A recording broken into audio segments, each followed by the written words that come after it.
महादेव का सानिध्य और उनका साथ पाने के लिए माता ब्रह्मचारिणी ने कठोर तप करना आरंभ कर दिया। दिवस, मास और वर्ष बीतते गए, किंतु माता का तप चलता ही रहा। इतना कठोर तप करने के कारण माता की देह इस अवस्था में पहुंच चुकी थी कि अब माता अपने नेत्र तक नहीं खोलती थी। पंचाक्षर मंत्र ओम नमः शिवाय का जाप करते करते माता महादेव के जाप में पूर्णतः रम गई थी और इसी प्रकार सहस्त्रों वर्ष बीत गए। किंतु ब्राह्मण देवता, माता पार्वती इतने वर्षों से इतना कठोर तप कर रही थी, तो महादेव उनके तप से प्रसन्न क्यों नहीं हुए?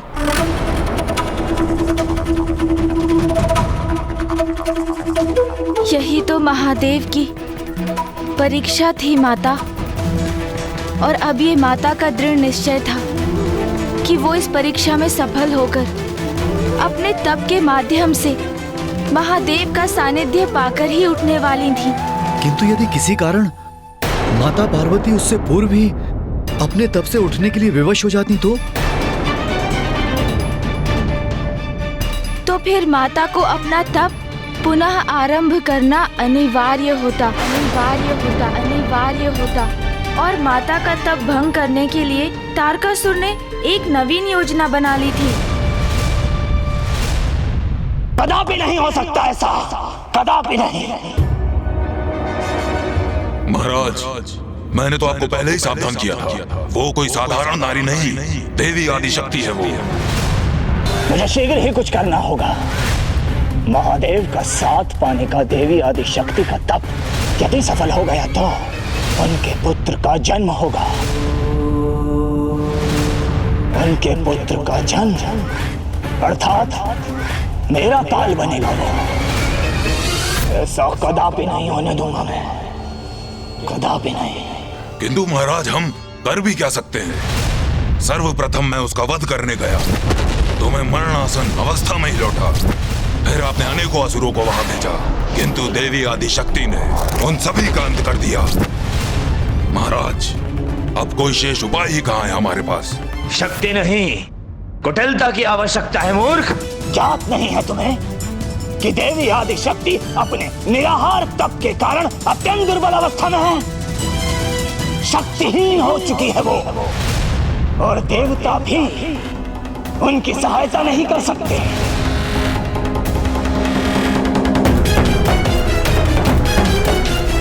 क्योंकि उन्हें तो यज्ञ के भविष्य से वंचित कर मैंने ही दुर्बल बना दिया।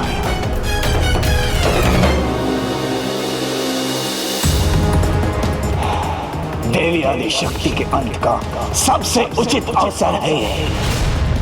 अब अपना सबसे भीषण प्रहार कर उस देवी का अंत करूंगा मैं, और इस बार कोई चूक नहीं होगी मुझसे, कोई नहीं। ओम नमः शिवाय, ओम नमः शिवाय, ओम नमः शिवाय। ये कैसे भयंकर ध्वनि है?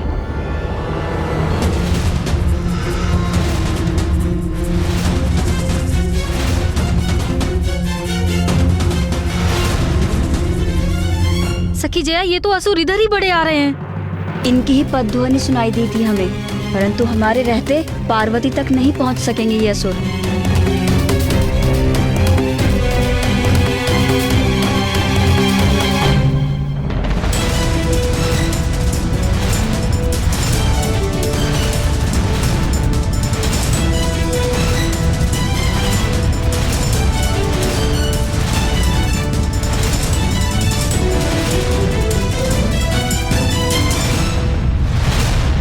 तारकासुर ने माता पर आक्रमण करने अपनी संपूर्ण सेना भेज दी, किंतु माता तो अपने तप में पूर्णतः लीन है।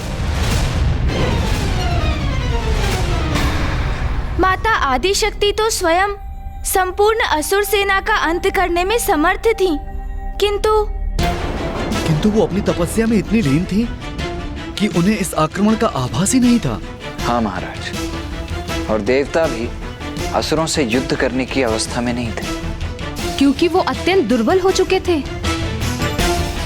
तो इन असुरों का विनाश कर ये कौन सुनिश्चित करने वाला था कि अब माता के तप में कोई बाधा न आए? माता की कोई लीला अकारण नहीं होती। महाराज, उनकी प्रत्येक लीला के पीछे छिपा रहस्य समय आने पर ही उजागर होता है।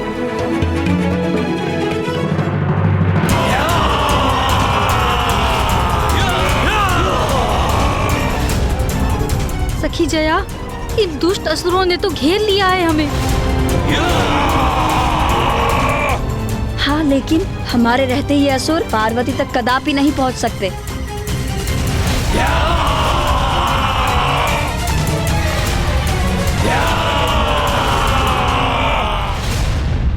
इस दुष्ट ताड़कासुर ने अपनी समस्त सेना भेजकर माता पार्वती पर आक्रमण कर दिया।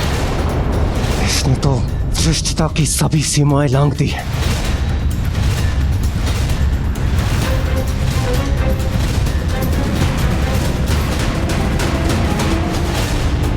कारण कुछ भी हो, देवी पार्वती की तपस्या भंग नहीं होनी चाहिए, अन्यथा उन्हें अपना तप पुनः आरंभ करना होगा।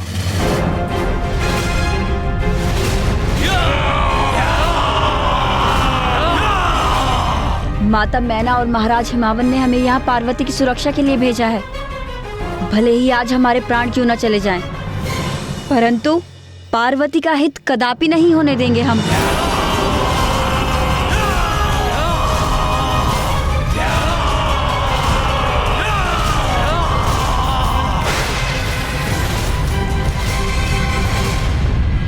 अब मेरे हस्तक्षेप से देवी पार्वती की तपस्या की रक्षा करने का समय आ गया है। बस बस, महादेव की परीक्षा में सफल होने के लिए इतनी कठोर तपस्या कर रही है देवी पार्वती,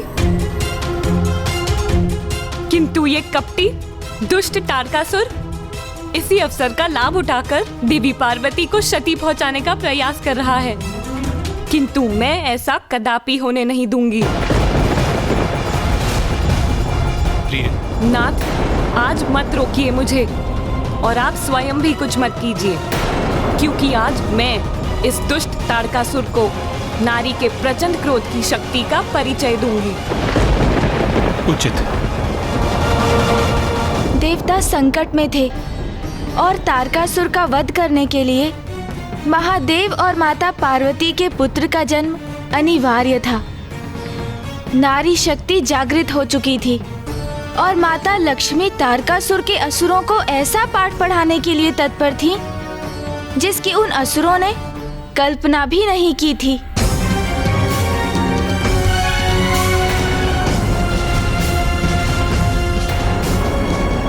दुष्टों, तुम्हें पार्वती तक नहीं पहुंचने देंगे हम। अब किसी भी क्षण देवी आदि शक्ति अपने नेत्र खोलेंगी और इन सभी मूर्खों का सर्वनाश होगा।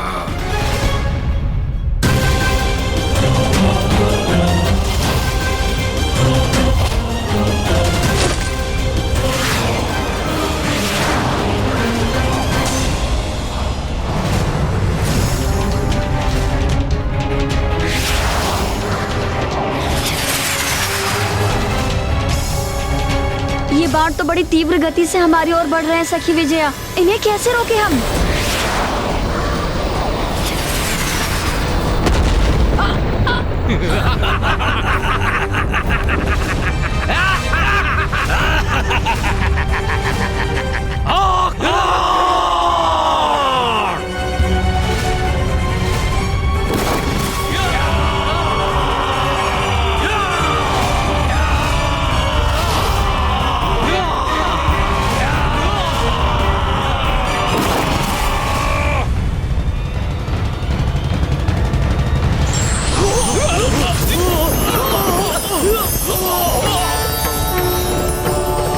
ये प्रकाश कहां से उत्पन्न हो रहा है?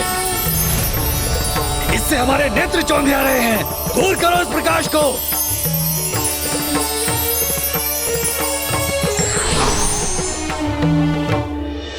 माता लक्ष्मी,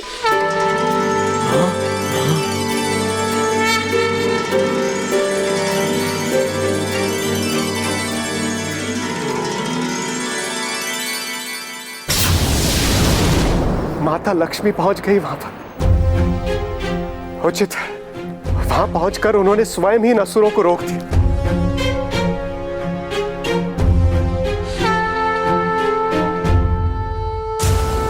तुम सबको अंतिम चेतावनी देने आई हूँ यहाँ।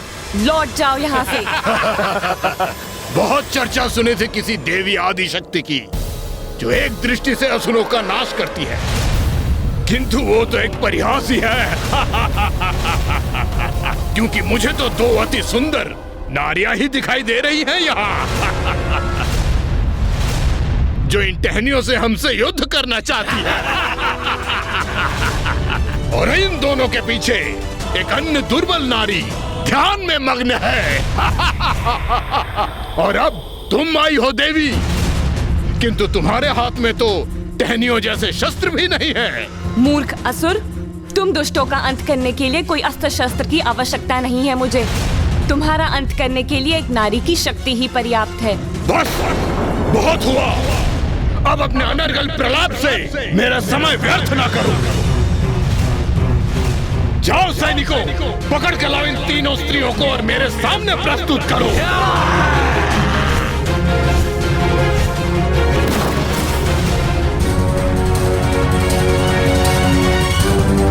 चेतावनी देने आई थी मुझे।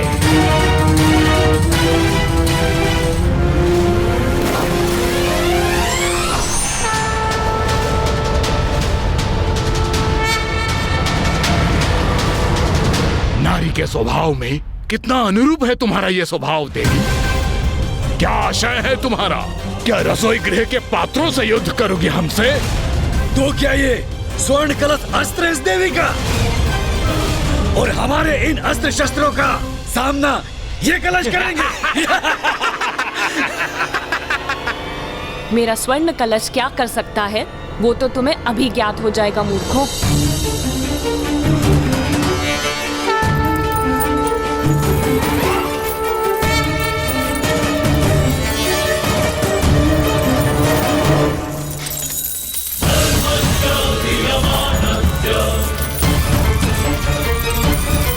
ये देवी स्वर्ण मुद्राओं की वर्षा क्यों कर रही है?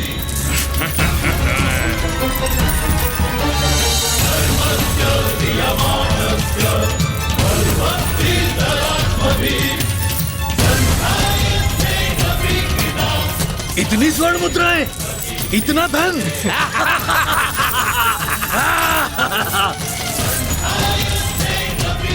देवी लक्ष्मी की ये युक्ति तो अति उत्तम है। लालच तो असुरों का स्वभाव है। इन स्वर्ण मुद्राओं को देखकर मेरे भीतर भी लालच उत्पन्न हो रहा है।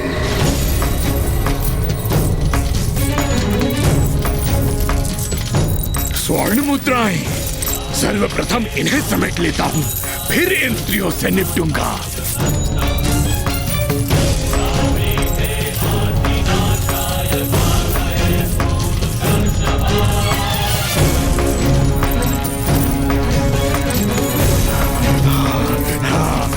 स्वर्ण मुद्राएं।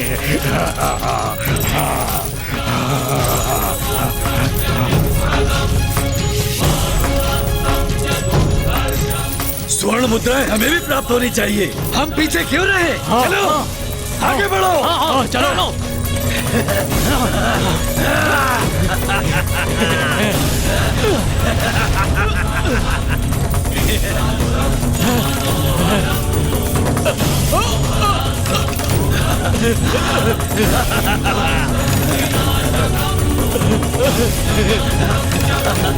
स्वर्ण मुद्रा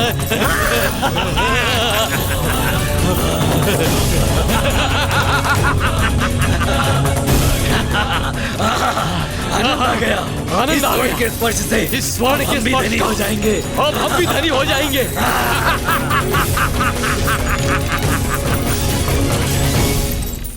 स्वर्ण मुद्राओं की इतनी बारिश से इतना दूर क्यों हूं मैं?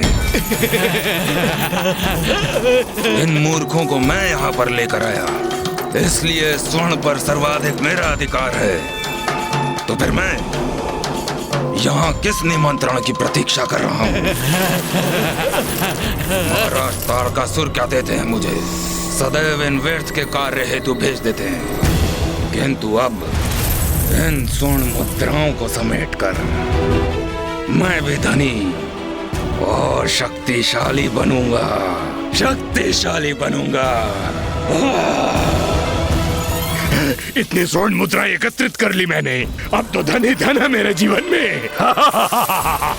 अभी मैं और स्वर्ण मुद्रा एकत्रित कर लेता हूँ।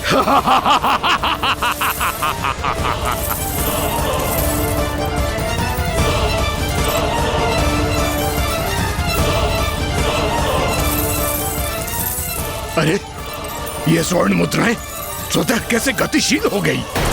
ये स्वर्ण मुद्राएं तो हम असुरों को ग्रास कर रही हैं।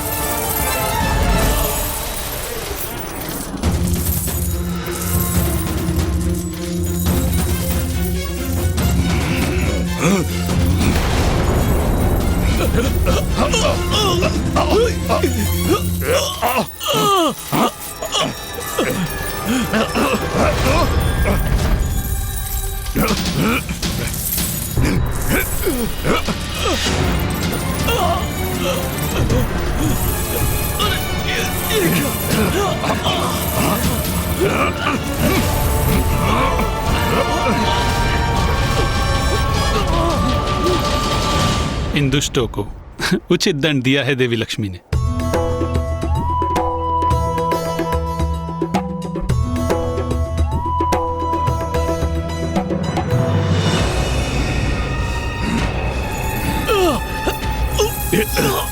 कदाचित निर्धन रहने में ही भलाई है।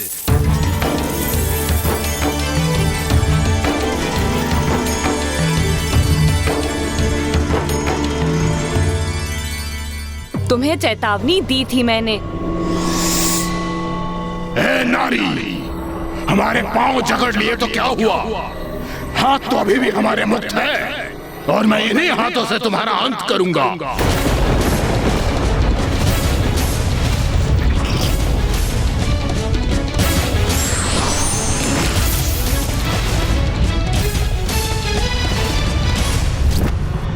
अब हमारे बाण तुम्हें भेद देंगे नारी।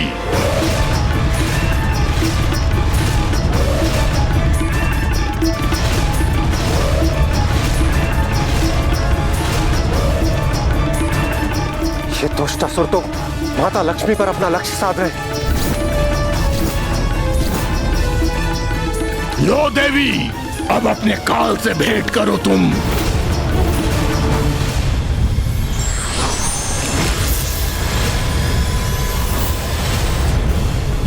ये क्या कर रही हो देवी?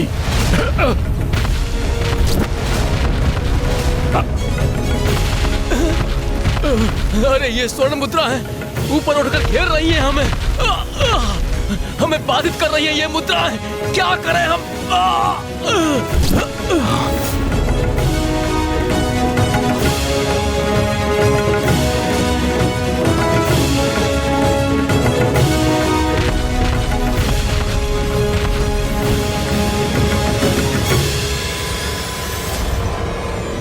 माता लक्ष्मी, इन असुरों को स्तब्ध कर माता पार्वती के तप की रक्षा करने के लिए आपको कोटि कोटि धन्यवाद।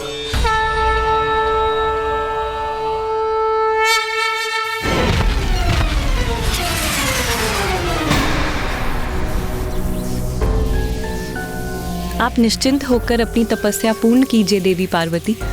मैं आप तक कोई बाधा या विघ्न नहीं पहुंचने दूंगी।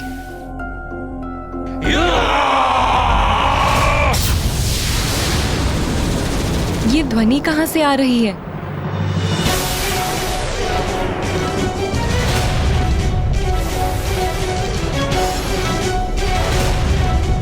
सावधान देवी, अब हम तुम्हारा संहार करेंगे। सावधान!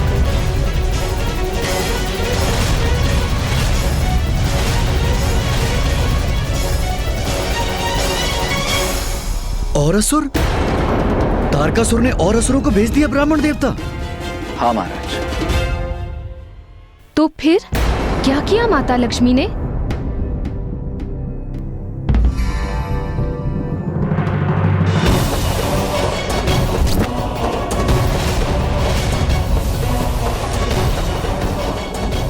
आकाश में तो जैसे असुरों की वर्षा सी हो रही है। इन सभी को कैसे नष्ट करेंगी देवी लक्ष्मी?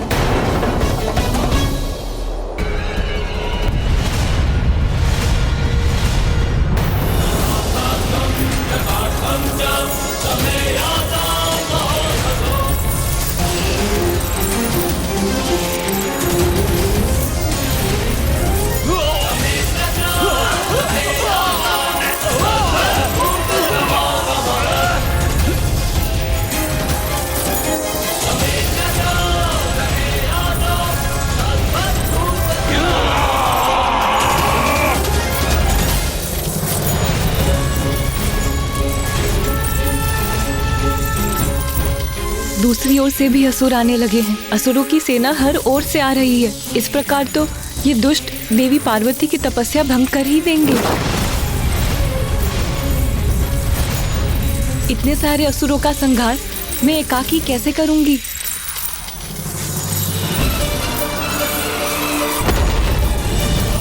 एकाकी नहीं देवी लक्ष्मी, अपितु हम दोनों मिलकर इनका संहार करेंगे। वन प्रिय वासिनी हासरते शिखर शिरोमणि तुंग हिमलय शृंग निजालय मध्यगते। नारी को दुर्बल समझने की भूल नहीं करनी चाहिए, अन्यथा बार बार पराजय का मुख देखना पड़ सकता है।